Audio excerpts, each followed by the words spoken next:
आज एसआईआर के मामले पे माननीय सुप्रीम कोर्ट में सुनवाई हुई है। पहले मैंने मांग किया हुआ कि एसआईआर पूरे देश में होना चाहिए, रेगुलर इंटरवल पे होना चाहिए। दूसरा, मैंने ये भी कहा है माननीय सुप्रीम कोर्ट से कि जिन 5 राज्यों में अगले साल चुनाव है 2026 में मई में, असम, बंगाल, तमिलनाडु, केरल और पुडुचेरी, वहाँ तत्काल एसआईआर की प्रक्रिया शुरू होनी चाहिए, जिस पे इलेक्शन कमीशन ने भी हाँ कर दिया है कि वो एसआईआर की प्रक्रिया शुरू करने जा रहे हैं।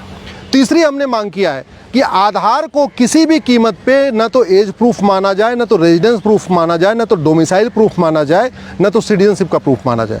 जो आधार एक्ट है वो खुद ही कहता है कि विदेशियों को भी आधार इशू किया जा सकता है। कोई भी व्यक्ति जो 6 महीने भारत में रह रहा है, अगर उस क्षेत्र का पार्षद या प्रधान अगर लिख के दे दे कि हाँ ये 6 महीने से रह रहे हैं, या कोई सांसद और विधायक के लिख के दे दे कि 6 महीने से रह रहे हैं, उसका आधार बनवाया जा सकता है। और उसी का फ़ायदा उठा के भारत में रहने वाले जितने भी पाकिस्तानी हैं, अफ़गानिस्तानी हैं, रोहिंग्या हैं, बांग्लादेशी हैं या कुकी हैं, उन सब लोगों ने आधार बनवा लिया है। और अगर आधार को अलाउ किया गया वोटर लिस्ट में नाम जुड़वाने में, तो फिर सारे के सारे ये 5 करोड़ से ज़्यादा जो घुसपैठिए हैं, ये सब वोटर लिस्ट में नाम जुड़वा लेंगे।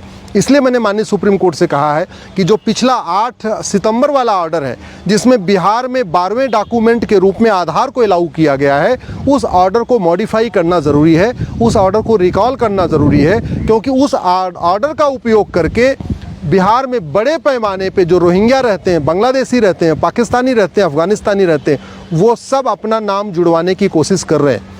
वोटर लिस्ट में जुड़वाने के लिए 2 प्रूफ होना चाहिए। एक तो एज प्रूफ होना चाहिए कि हाँ वो व्यक्ति 18 साल का पूरा हो चुका है। दूसरा, रेजिडेंस का प्रूफ होना चाहिए कि वो उसी क्षेत्र में रहता है। कोई व्यक्ति सिटीजन है, लेकिन उसके अलावा ये भी प्रूफ करना पड़ेगा कि वो उसी क्षेत्र में रहता है, तभी उसका उस क्षेत्र में नाम जुड़ेगा। आधार ये दोनों ही प्रूव नहीं करता। माननीय सुप्रीम कोर्ट का खुद का जजमेंट है, जिसमें माननीय सुप्रीम कोर्ट ने कहा है कि आधार एज प्रूफ नहीं है। हाई कोर्ट के कम से कम 10 जजमेंट हैं, जिसमें हाई कोर्ट ने कहा है आधार एज प्रूफ नहीं है। कानून खुद कहता है ये एज प्रूफ नहीं है। आधार अथॉरिटी ने 2022 में, 23 में, 24 में 3 अलग अलग नोटिफिकेशन इशू करके क्लेरिफाई किया है कि आधार एज प्रूफ नहीं है। तो फिर किस आधार पे आधार को उपयोग करके लोग वोटर लिस्ट में नाम जुड़वा सकते हैं? दूसरा, आधार रेजिडेंस का प्रूफ नहीं है, डोमिसाइल का प्रूफ नहीं है, सिटीजनशिप का प्रूफ नहीं है। तो आधार दोनों ही चीज़ें प्रूफ नहीं करता, ना तो एज को प्रूफ कर रहा है, ना सिटीजनशिप को प्रूफ कर रहा है। आधार सिंपल आइडेंटिटी को प्रूफ कर रहा है। आधार केवल ये बताता है कि हाँ भाई ये असली व्यक्ति है। चूँकि आधार में आँखों को स्कैन करते हैं, पंजे को स्कैन करते हैं, तो आँख और पंजे को स्कैन करके केवल ये देखा जाता है कि कोई डुप्लीकेट व्यक्ति कोई डुप्लीकेट व्यक्ति वो क्लेम ना करे। मेरा आधार केवल ये बताता है कि हाँ मैं अश्विनी उपाध्याय हूँ, ये मेरा आधार है, ये मेरा आधार नंबर है। लेकिन मेरा आधार न तो मेरी एज बताता है, न मेरा एरिया बताता है, न मेरा डोमिसाइल बताता है, न मेरी सिटीजनशिप बताता है। भारत में जितने भी विदेशी जो दूतावास बने हुए हैं, एम्बेसीज बने हुए हैं, सबको आराम से आधार बनता है, क्योंकि ये कानून में लिखा हुआ है, ये आधार एक्ट में लिखा हुआ है कि जो भारत में 6 महीने से ज़्यादा रहेगा उसको आधार मिल जाएगा। और उसी का उपयोग करके पूरे जो भारत में घुसपैठिए रह रहे हैं वो आधार बनवाते चले जा रहे हैं। आधार बनवाने के लिए कोई डॉक्यूमेंट भी नहीं चाहिए, सिंपल पार्षद और प्रधान लिख के दे दे या विधायक सांसद लिख के दे दे, उतने में बन जाएगा। मैंने माननीय सुप्रीम कोर्ट से ये भी कहा है कि जो 11 डॉक्यूमेंट इलेक्शन कमीशन यूज़ कर रहा है बिहार में एसआईआर के मामले में, उसको आधार से कंपेयर नहीं करना चाहिए, क्योंकि जो वही 11 डॉक्यूमेंट पहले से इलेक्शन कमीशन ने नोटिफाई किया है वो कंट्रोल्ड डॉक्यूमेंट है, वो गवर्नमेंट के डिपार्टमेंट में बनते हैं, वो प्राइवेट लोग नहीं बनाते। वहाँ पे 2, 3, 4 डॉक्यूमेंट चाहिए होता है, उसको बाकायदा वेरीफाई करके वो डॉक्यूमेंट बनते हैं।